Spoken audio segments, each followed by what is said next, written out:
ব্যাপারটা কি? হ্যাঁ, এত সময় লাগে কেন? তুমি কি মেকআপ করছিলে নাকি? এক সেকেন্ড, দেখি দেখি তোমাকে ভালো করে দেখি।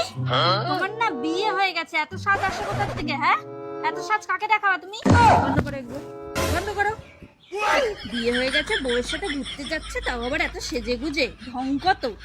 একটা বোতামও যেন না খুলে, আমি বলে দিলাম। চলো।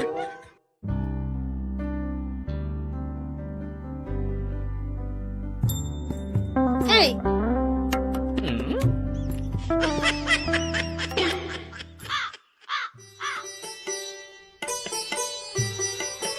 এই, আমি এদিকে ঠাকুর প্রণাম করছি আর এদিকে তুমি মেয়ে দেখছো? হ্যাঁ, লজ্জা লাগে না? বউর সাথে ঠাকুর দেখতে এসে অন্য মেয়ে দেখো? ভুলে যাও, হ্যাঁ ভুলে যাও যে তোমার বিয়ে হয়ে গেছে। চলো এখান থেকে।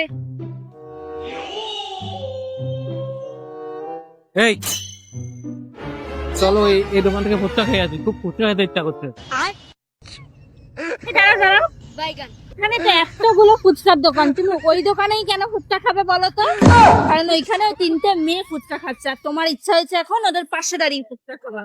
লজ্জা লাগে না? তোমার না বিয়ে হয়ে গেছে? ফুচকা না, তোমাকে বাড়ি গিয়ে আমি খাওয়াবো। কোনো ফুচকা টুচকা খেতে হবে না।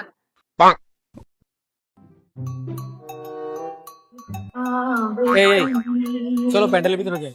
না না না না না না না, ওখানে দেখো হাজার একটা মেয়ে, ওখানে তুমি ঢুকবা, কার না কার সাথে কোথায় না কোথায় টাচ লাগবে।